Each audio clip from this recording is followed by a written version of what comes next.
Allí en Mateo, en el capítulo 16, versículo 18, nuestro Señor Jesucristo dice las siguientes palabras. Dice: y yo también te digo que tú eres Pedro, y sobre esta roca edificaré mi iglesia, y las puertas del Hades no prevalecerán contra ella. Para nosotros es un pasaje muy conocido, no lo sabemos de memoria. Sabemos, entendemos, ¿verdad?, el significado de las palabras del Señor Jesús. Y siempre hablamos de que Cristo edificó su iglesia. Cuando nosotros leemos a los comentaristas bíblicos, considerados por muchos a veces como eruditos en la palabra, y vemos lo que ellos comentan respecto a este pasaje, vemos cómo desafortunadamente tropiezan, cómo desafortunadamente comienzan a mezclar ideas humanas, cosas totalmente sin fundamento y dando explicaciones forzadas respecto a lo que este pasaje dice. Por ejemplo, déjenme citar, ¿verdad?, al señor William McDonald, que en muchas cosas comenta muy bien en sus escritos, pero cuando uno lee, por ejemplo, lo que él dice respecto a este verso, él comenta: difícilmente esperaríamos ver la iglesia introducida en el Evangelio de Mateo, donde los temas destacados son Israel y el reino. Sin embargo, como consecuencia del rechazamiento de Cristo, sigue un periodo parentético, es decir, una especie de paréntesis que va a ser Dios, dice la era de la iglesia, que continuará hasta el arrebatamiento. Entonces Dios reanudará sus tratos nacionales con Israel, de modo que es adecuado que Dios introduzca aquí la iglesia como el siguiente paso de su programa dispensacional, después del rechazamiento de Israel. Ustedes notan, hermanos, esto es lo que les he venido comentando en lecciones anteriores, que hay muchas personas que tienen un concepto equivocado respecto al reino de Cristo y hablan, muchos, la gran mayoría, habla de que Jesús no pudo establecer el reino, de que Dios y Cristo tenían este plan y que Jesús vino a este mundo, nació de María, vino a establecer el reino, pero que como los judíos lo rechazaron, entonces sus planes se vieron frustrados. Y por consecuencia Dios se vio obligado a tener que abrir como una especie de paréntesis en la historia donde insertó la iglesia. Y dice, aquí pues fue apropiado, ¿verdad?, aquí comenzar a hablar de la iglesia por el rechazamiento de los judíos. Pero hermanos, esto que ellos enseñan, esto no es así definitivamente. Para estas personas, la iglesia no es el reino del cual los profetas ya habían hablado, habían anunciado desde siglos atrás. Para ellos la iglesia es un sustituto no planeado. No estaba en la mente de Dios la iglesia, no estaba en sus planes. Tuvo que improvisar al ver, dicen ellos, que Jesús no pudo establecer el reino. Y de último minuto Dios lo insertó, ¿verdad? Insertó la iglesia como una solución provisional, porque el reino, su establecimiento tuvo que ser pospuesto hasta que Jesús viniera por segunda vez. Para ellos, hermanos, la iglesia pues es algo simplemente temporal. La iglesia ahorita tal vez está, pero va a dejar de existir, ¿verdad?, en la venida de Cristo. Entonces ya será quitada la iglesia y entonces Dios va a reanudar, ¿verdad?, sus planes con Israel, y entonces dicen el reino vendrá a la existencia y la iglesia dejará de ser. Pero hermanos, la Biblia enseña otra cosa muy diferente y quiero que veamos así, hermanos, brevemente en esta lección cómo la iglesia ha estado en el plan eterno de nuestro Dios. No es, como muchos afirman, algo improvisado, algo que se le ocurrió de último momento a Dios. No, la iglesia no es eso que describen. Y para eso quiero que vayamos al Antiguo Testamento, al libro que escribe el profeta Isaías, en el capítulo 2 y en el verso 2 dice así la escritura: acontecerá en lo postrero de los tiempos, que será confirmado el monte de la casa de Jehová como cabeza de los montes, y será exaltado sobre los collados, y correrán a él todas las naciones. Y vendrán muchos pueblos y dirán: venid y subamos al monte de Jehová, a la casa del Dios de Jacob. Y dice: y nos enseñará, Dios nos enseñará sus caminos, y caminaremos por sus sendas. Dice este verso 3: porque de Sión saldrá la ley, y de Jerusalén la palabra de Jehová. Sí, hermanos, muchos años atrás, como 700 aproximadamente, antes de que el Señor Jesucristo viniera a este mundo, Isaías está hablando acerca de un acontecimiento que iba inevitablemente a pasar, a suceder. Algo, hermanos, que al cumplirse el tiempo, esto vendría a la existencia. El profeta Isaías está hablando de que sería confirmado o establecido el monte de la casa de Jehová como cabeza, dice aquí, de los montes. ¿Sí? Isaías está hablando de este acontecimiento en los planes de nuestro Dios. Más o menos en el mismo tiempo, o quizá unos años antes de Isaías, otro profeta, el profeta Miqueas, también habló exactamente de este mismo acontecimiento. En Miqueas capítulo 4 y versículo 1 y 2, Miqueas 4, 1 y 2 dice así el profeta: acontecerá en los postreros tiempos que el monte de la casa de Jehová será establecido por cabecera de montes, y más alto que los collados, y correrán a él los pueblos. Vendrán muchas naciones y dirán: venid y subamos al monte de Jehová y a la casa del Dios de Jacob, y nos enseñará en sus caminos, y andaremos por sus veredas, porque de Sión saldrá la ley, y de Jerusalén la palabra de Jehová. Si comparamos, hermanos, las palabras de Isaías con las de Miqueas, prácticamente, hermanos, coincide casi palabra por palabra. Dios estaba revelando lo que a futuro iba a suceder. Está utilizando a estos hombres, profetas de Dios, para enseñar lo que en sus planes iba a suceder más adelante. Ambos profetas están hablando de la llegada de una nueva era donde Dios comenzará una nueva relación con Israel y también con todas las naciones, como aquí se describe a detalle. Una nueva era donde el monte de la casa de Jehová, la casa de Dios, sería establecido como el más alto de los montes.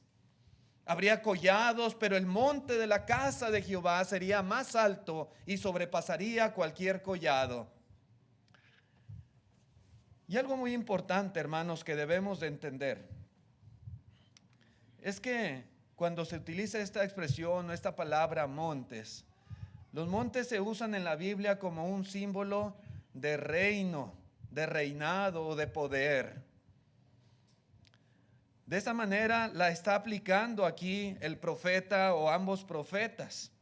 Por ejemplo, también en el libro de Jeremías, para ejemplificar esto, en Jeremías 51, verso 24, dice así la palabra de Dios: y pagaré a Babilonia y a todos los moradores de Caldea todo el mal que ellos hicieron en Sión, es decir, Jerusalén, delante de vuestros ojos, dice Jehová. He aquí, yo estoy contra ti, oh monte destruidor, dice Dios, que destruiste toda la tierra, y extenderé mi mano contra ti, y te haré rodar de las peñas, y te reduciré a monte quemado. Cuando Dios habla acerca de Babilonia, le llama monte destruidor, y luego dice te reduciré a monte quemado. La mayoría de los comentaristas, hermanos, dicen que Babilonia no estaba situado en un monte. Babilonia estaba sobre una planicie. Pero vemos cómo Dios se refiere, ¿verdad?, a este reino, a esta potencia, digamos, entre las naciones, y le llama monte destruidor por lo que había hecho a Sión. Y cuando se refiere a ella como un monte, a Babilonia, se refiere básicamente a la grandeza, al poder que tenía como reino. Por eso era monte, porque esa palabra se utiliza como una expresión precisamente de eso, de poder, de reinado. Y así había sido Babilonia, como un gran monte. Bueno, la profecía habla, hermanos, del monte de la casa de Dios, que sería establecido mucho más alto que los collados. Collado es como un cerro, una montaña pequeña. Pero el monte de la casa de Dios sería muchísimo más grande que esos collados. Y sería exaltado sobre todos ellos. Y sería cabeza de todos los montes. Y a él fluirían de todas las naciones de la tierra. Sin embargo, hermanos, cuando nosotros vamos al Nuevo Testamento, nosotros podemos darnos cuenta que la casa de Dios es la iglesia. Tanto Miqueas como Isaías te están hablando y están diciendo que iba a ser establecido como monte de la casa de Dios en un futuro más adelante. Y nosotros podemos ver en las Escrituras esto precisamente, que se le nombra a la iglesia casa de Dios. Por ejemplo, Pablo, cuando le escribe a Timoteo, le dice, para que si tardo sepas cómo debes conducirte en la casa de Dios, que es la iglesia del Dios viviente, columna y baluarte de la verdad. Sí, hermanos, ahora vemos que nuevamente se sigue hablando y usando estos términos, hablando acerca de la casa de Dios. Pero ahora vemos una casa de Dios establecida y que está claramente identificada como la iglesia del Dios viviente. El apóstol Pedro también, cuando escribe su primera carta en el capítulo 2, verso 5, dice, vosotros también como piedras vivas, sed edificados como casa espiritual y sacerdocio santo para ofrecer sacrificios espirituales aceptables a Dios por medio de Jesucristo. La iglesia hoy en día es la casa de Dios, es una casa espiritual que ofrece constantemente estos sacrificios al Dios Todopoderoso. Entonces podemos ver cómo lo que los profetas están diciendo es que el Señor iba a establecer o iba a confirmar la iglesia, es decir, la casa espiritual de Dios como cabeza de todos los montes, de todos los collados. Sí, podemos, hermanos, darnos cuenta cómo la iglesia es ese reino superior a todos los reinos del mundo, porque el término monte se utiliza en ese sentido, como un reino. Y la iglesia, hermanos, que ahora vemos es la casa de Dios. Allá los profetas dicen, será establecido el monte de la casa de Dios. Iba a ser un reino superior a todos los reinos del mundo en muchos aspectos. Iba a ser superior en naturaleza, en propósito, superior en misión, superior en vigencia, en destino, superior a todos los collados. A través de la iglesia, hermanos, a través del reinado espiritual, Dios iba a establecer ahora una nueva era y una nueva relación con personas, no solamente de Israel, no solamente de entre el pueblo judío, pero también con todas las naciones, con personas de todos los pueblos, de todas las lenguas, de todas las razas. Una nueva era y una nueva relación de Dios con las personas. Ahora, ¿cuándo iba a ser establecido el monte de la casa de Dios? De acuerdo a lo que dice aquí tanto Isaías como Miqueas. ¿Cuándo iba a suceder todo esto de lo que está hablando, que iba a ser establecido el monte de la casa de Jehová? Bueno, los profetas anunciaron que sería en los postreros tiempos. Eso es lo que dice Isaías. Acontecerá que en los postreros tiempos. Miqueas dice exactamente la misma cosa. En ese periodo, en ese lapso, es que iba a cumplirse la profecía del Señor. La profecía que Dios está dando a través de Isaías y de Miqueas. Y algo bien importante, hermanos. Cuando usted lea esta frase en la Escritura, puede leer los postreros tiempos o también los postreros días. Muchas versiones de la Biblia también lo traducen de esa misma manera. Cuando usted lea esta expresión, esto significa la era o la dispensación cristiana. Ese es el punto, hermanos, aquí de lo cual están hablando ellos. Que no se le olvide este concepto, téngalo muy presente en su mente porque va a ser importante para poder entender el contexto y el resto de lo que está diciendo aquí la profecía. La era o la dispensación cristiana, que es básicamente este tiempo en el cual nosotros estamos hoy en día viviendo. En Hechos capítulo 2, versículo 16, Hechos 2:16, dice el apóstol Pedro: mas esto es, noten ustedes, esto es lo dicho por el profeta Joel. Y en los postreros días, dice Dios, derramaré mi espíritu sobre toda carne, y vuestros hijos y vuestras hijas profetizarán, vuestros jóvenes verán visiones, y vuestros ancianos soñarán sueños. Algo muy interesante que podemos ver aquí: 800 años antes del nacimiento de Cristo Jesús, ya el profeta Joel había dicho que el Espíritu Santo sería derramado y derramado sobre toda carne. Y ahora Pedro, aquí en el día del Pentecostés, predicando a toda aquella multitud de personas, él está afirmando y diciendo que lo que estaba sucediendo, este acontecimiento del cual ellos estaban siendo testigos, era precisamente el cumplimiento de esta profecía. Dice Pedro: esto que ustedes están mirando, esto es lo dicho por el profeta Joel. Esto. Es decir, hermanos, Joel había dicho: en los postreros días Dios derramaré mi espíritu sobre toda carne. Eso es lo que Dios iba a hacer. ¿Cuándo? En los postreros días. Sí. Entonces podemos ver cómo esos postreros días de los cuales hablaron los profetas, que tanto Joel como Miqueas, como Isaías, que usaban esta expresión, en los postreros días o en los postreros tiempos, ya se habían comenzado aquí en el día del Pentecostés. Ya había comenzado. Esto es, dice Pedro, lo que dijo Joel. Esto es. Ese mismo día del cual Pedro dice, ¿verdad? Esto es lo dicho por el profeta. La iglesia fue establecida.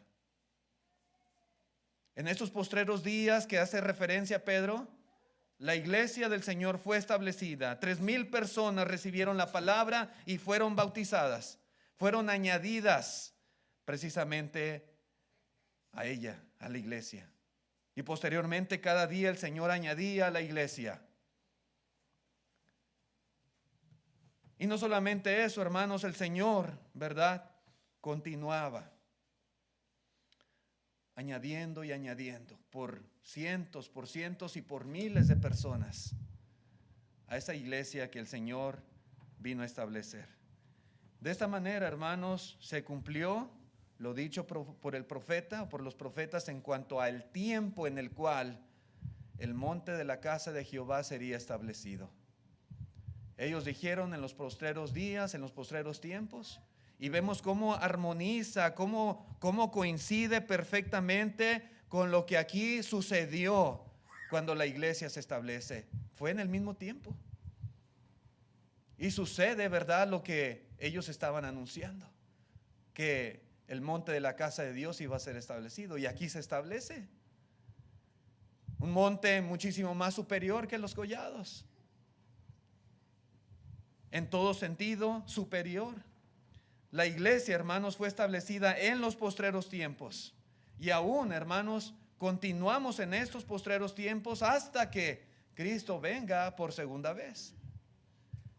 Todo ese periodo de tiempo, hermanos, es precisamente los postreros tiempos. Miren, en Hebreos capítulo 1, versículo 1, Hebreos 1:1 dice: Dios, habiendo hablado muchas veces y de muchas maneras en otros tiempos a los padres por los profetas, dice, en estos postreros días nos ha hablado por el Hijo, dice el escritor a los obreros, a quien constituyó heredero de todo y por quien asimismo hizo el universo.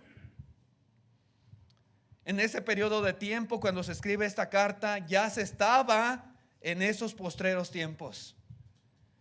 Ahora que Cristo nos ha hablado, ahora que el Señor Jesucristo vino a enseñarnos, vino a dejar su evangelio, podemos decir, son los postreros tiempos, son los postreros días, como habían anunciado los profetas. Hoy en día nosotros, hermanos, que vivimos bajo esta dispensación cristiana, estamos en estos postreros tiempos. A veces la gente oye esta frase y piensa en el fin del mundo. No.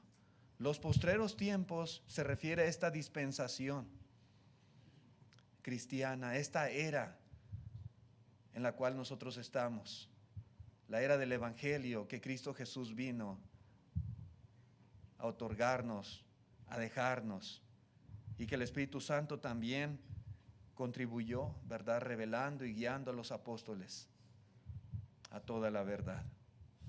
Y vamos a continuar en esta era, hermanos, repito, hasta que el Señor venga por segunda vez.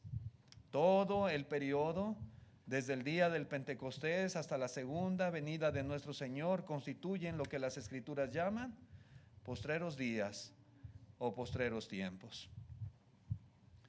¿Qué más podemos ver en esta profecía? Bueno, la forma, ¿verdad? ¿Cómo iba a ser establecida la casa de Dios? ¿Cómo? Ya vimos qué y cuándo, pero ¿cómo? Bueno, dice el profeta Isaías, y lo mismo dice Miqueas, y vendrán muchos pueblos y dirán, venid y subamos al monte de Jehová, a la casa del Dios de Jacob, y nos enseñará sus caminos y caminaremos por sus sendas. De esta forma, hermanos, es como iba a suceder el establecimiento de la casa de Dios. Y esto que mencionan aquí los profetas es un contraste muy grande entre lo que sucedía, ¿verdad?, en el Israel, en el pueblo de Dios en aquellos tiempos, con el nuevo Israel de Dios en esta dispensación o en esta nueva era, cuando el Señor estableciera la casa de Dios. Porque en el primer Israel, ¿verdad?, podemos ver en las Escrituras cómo algo que le caracterizaba precisamente era la rebeldía, la desobediencia hacia la palabra de Dios. Todo el tiempo, hermanos, el Señor batalló con ellos. Fue un pueblo rebelde, un pueblo contradictor, un pueblo desobediente. Pero en el segundo Israel, hermanos, vendría la gente para aprender de Dios, para recibir su instrucción, para recibir enseñanza y para obedecer su palabra, y como dicen los profetas, para andar en sus caminos. Habría una diferencia muy grande, muy notable en cuanto a la actitud de las personas. La actitud del primer Israel con el segundo Israel de Dios. Muy diferente. Ahora, ¿cómo encaja esta profecía con el establecimiento de la iglesia? ¿Cómo encaja? Bueno, cuando la iglesia se establece, precisamente en el día del Pentecostés, ahí en Hechos capítulo 2, nosotros podemos ver que fue por medio, claro, la predicación del evangelio, pero se estableció la casa de Dios a través de la conversión y de la obediencia de una multitud de personas y particularmente varones piadosos provenientes de todas las naciones debajo del cielo. ¿No le parece, hermanos, interesante cómo se va cumpliendo la palabra de Dios y cómo tal cual habían dicho los profetas, así sucede? Dice el versículo 5 de Hechos 2: moraban entonces en Jerusalén judíos, varones piadosos de todas las naciones bajo el cielo, que habían venido a Jerusalén, habían venido a Sión. Eran piadosos, ¿sí? A estos varones piadosos Dios también les enseñó, porque decían los profetas que Dios los iba a enseñar y les enseñaría y andarían en sus caminos. Bueno, se cumplió la palabra, porque todos esos varones que habían venido de todas las naciones debajo del cielo fueron enseñados por Dios. Sí, enseñados a través de los apóstoles. El hecho que Dios usara a los apóstoles para este trabajo no quiere decir que Dios no les estaba enseñando. Dios lo hacía. Dios les hablaba. El evangelio les fue predicado. Todas estas personas estuvieron atentas, entendieron el mensaje, al grado que se dieron cuenta de su condición espiritual. Y lo podemos ver en el hecho de que ellos se sentían compungidos de corazón, entristecidos, porque ellos supieron lo que tenían que hacer, ¿verdad? Ellos supieron lo que habían hecho y supieron también lo que tenían que hacer para recibir el perdón de los pecados. Entendieron muy bien el mensaje que el Señor había hecho llegar a sus oídos, y luego también lo obedecieron. Porque dice, los que recibieron su palabra fueron bautizados, y se añadieron aquel día como 3,000 personas. Y no solamente fueron bautizados, sino que continuaron perseverando en la enseñanza de los apóstoles y en la comunión unos con otros, en el partimiento del pan y en las oraciones. Pero seguía Dios enseñándoles, instruyéndoles, y ellos con todo el fervor, con todo el deseo, cada día se reunían en el templo. Y allí, recibiendo la instrucción de parte de Dios, Dios les hablaba, Dios les enseñaba. Y ellos crecían en el conocimiento de Dios, y eso mismo lo compartían con otros, y la iglesia seguía creciendo. Y venían más personas a ser añadidas a la iglesia de Dios. Cristo mismo había dicho en Juan capítulo 6, verso 45: escrito está en los profetas, y serán todos enseñados por Dios. Así que todo aquel que oyó al Padre y aprendió de él, dice, viene a mí. Y eso fue lo que sucedió en el Pentecostés. El Espíritu Santo viene, ¿verdad? Y los apóstoles son bautizados, son investidos con el Espíritu Santo. Y entonces ellos comienzan a predicar las maravillas de Dios. Y todas esas personas escuchan esto. Y entonces, hermanos, vienen a Cristo, vienen a Jesús. Este Jesús a quien vosotros crucificasteis, Dios le ha hecho Señor y Cristo, dice Pedro. Y ellos, hermanos, se convierten a Jesús. Así que Dios, a través de su palabra y a través de sus santos hombres, enseña a las personas. Y luego ellos, haciendo uso de su propia voluntad, pues vienen, responden a esa enseñanza aprendida del Padre, viniendo a Cristo Jesús en obediencia, doblando su rodilla ante Él, reconociéndole como Señor y Salvador, y recibiendo, hermanos, el perdón a través de la obediencia a las condiciones que el Señor Jesucristo había establecido. Entonces podemos darnos cuenta cómo de esta manera el monte de la casa de Dios, es decir, su iglesia, fue establecida, así como los profetas lo habían dicho. Pasaron siglos, hermanos, pero la palabra de Dios se cumplió al pie de la letra. Tantas personas procedentes de muchos lugares, como se había dicho, fueron enseñadas por Dios como se había dicho. Fueron receptivos y obedecieron el evangelio y decidieron andar en los caminos de Dios como se había dicho. Todo esto, hermanos, se cumple cuando la iglesia fue establecida. Así fue como corrieron a él todos los pueblos y lo hicieron por primera vez. De ahí, hermanos, esto sigue pasando porque la iglesia sigue creciendo y más personas de todas partes siguen viniendo al monte de la casa de Dios que fue establecida y siguen añadiéndose a él. Pero además la profecía también decía algo interesante, porque de Sión saldrá la ley y de Jerusalén la palabra de Jehová. Eso se había dicho.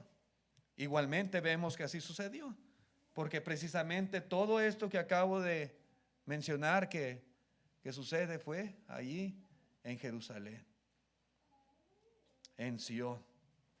Sí, allí fue, hermanos. Ahí se cumplió la profecía y la iglesia fue establecida. Así que no fue solo, hermanos, el cumplimiento de cómo, ¿verdad?, iba a suceder lo que Dios había dicho, sino también exactamente el lugar que Dios indicó, ¿verdad?, también se cumplió. Igual, todo armoniza, todo, hermanos, coincide perfectamente, todo por igual. Sión, hermanos, es lo mismo que Jerusalén, ley es lo mismo que palabra de Jehová. A veces se enfatiza, ¿verdad?, simplemente un mensaje usando sinónimos, pero se refiere exactamente a la misma cosa, tanto lo uno como lo otro. El Señor Jesucristo, hermanos, había dicho lo siguiente ahí en Lucas, capítulo 22, versículo 44. Y les dijo: estas son las palabras que os hablé, estando aún con vosotros, que era necesario que se cumpliese todo lo que está escrito en mí, que está escrito en la ley de Moisés, que está escrito de mí en la ley de Moisés, en los profetas y en los salmos. Dice: entonces les abrió el entendimiento para que comprendiesen las escrituras. Y les dijo, note usted, así está escrito. Así está escrito y así fue necesario que el Cristo padeciese y resucitase de los muertos al tercer día, y que se predicase en su nombre el arrepentimiento y el perdón de pecados en todas las naciones, comenzando desde Jerusalén. ¿Sí? Así estaba escrito, porque de Jerusalén, hermanos, iba a salir la palabra de Dios. Dice: y vosotros sois testigos de estas cosas. He aquí yo enviaré la promesa de mi Padre sobre vosotros, pero quedaos vosotros en la ciudad de Jerusalén hasta que seáis investidos de poder desde lo alto. El Señor Jesucristo, plenamente consciente de lo que decían las Escrituras y recordándole a sus discípulos exactamente lo que éstas decían, dice el Señor: es que así estaba escrito. Y de Jerusalén iba a salir la palabra de Dios. De Jerusalén, hermanos, iba a anunciar a todas las naciones el perdón de pecados, el arrepentimiento. Así que quédense en Jerusalén hasta que sean investidos con poder de lo alto, tal como les ha sido prometido. Así que, hermanos, podemos ver, podemos darnos cuenta cómo la palabra de Dios es tan perfecta, es tan bella, es tan hermosa, y cómo es verdadera, es divina, es perfecta en todo lo que nos enseña, porque el simple cumplimiento de las profecías es garantía de que en verdad es palabra de Dios. Y aquí vemos, hermanos, cómo todo esto se cumple. Así que ellos se quedan ahí en Jerusalén porque todo se iba a cumplir. Y de Jerusalén, hermanos, de Sión saldría la ley, de Jerusalén la palabra de nuestro Dios. Entonces, hermanos, podemos decir abiertamente, sinceramente, honestamente, que la iglesia pues comenzó en Hechos 2. Comenzó en el día del Pentecostés, como siempre lo hemos dicho. Comenzó en la ciudad de Jerusalén, cuando personas de muchos pueblos y naciones fueron enseñados por Dios. Entonces podemos decir, hermanos, con toda confianza, libremente, que la iglesia no fue un sustituto no planeado, que Dios ahí se le ocurrió en el último minuto y que Dios insertó ahí al ver frustrado su plan juntamente con Cristo de establecer un reino. No, hermanos, la iglesia no es eso. Desde allá, hermanos, ya Isaías, ya Miqueas y otros profetas hablaban de la iglesia en su establecimiento cuando hablaban de que la casa de Dios sería establecida como un monte superior a todos los collados. ¿Sí? La palabra de Dios, hermanos, ya lo había dicho y después acontece exactamente después de que el Señor Jesucristo asciende al cielo y viene el Espíritu Santo. Todo lo acontecido, hermanos, no era más que la ejecución perfecta del plan de nuestro Dios que desde siglos atrás los profetas ya habían predicho. La iglesia, hermanos, amigos, la iglesia siempre estuvo y siempre ha estado en la mente de nuestro Dios. Ahí en su corazón, ahí ha estado el plan de establecer su iglesia y lo cumplió. La iglesia y el reino son exactamente la misma cosa. Al establecerse el reino que Jesús había anunciado, la iglesia fue establecida. La iglesia es el reino. La iglesia es el reino, pero el reino espiritual que dijo Jesús no es de este mundo. Un reino diferente a los reinos terrenales, superior en naturaleza, en misión, en propósito, es la iglesia. Pero es un reino porque Cristo reina, porque nosotros somos sus súbditos, porque hay su ley que nosotros seguimos, porque trabajamos para Él en este reino. Es la iglesia, queridos hermanos y amigos. En el Nuevo Testamento encontramos verdades que pueden confirmar esto que les digo. Dice Efesios 3, versículo 10 y 11. Dice Pablo, para que la multiforme sabiduría de Dios sea ahora dada a conocer por medio de la iglesia a los principados y potestades en los lugares celestiales. Note usted, conforme al propósito eterno, ¿sí? Eterno, que hizo en Cristo Jesús nuestro Señor.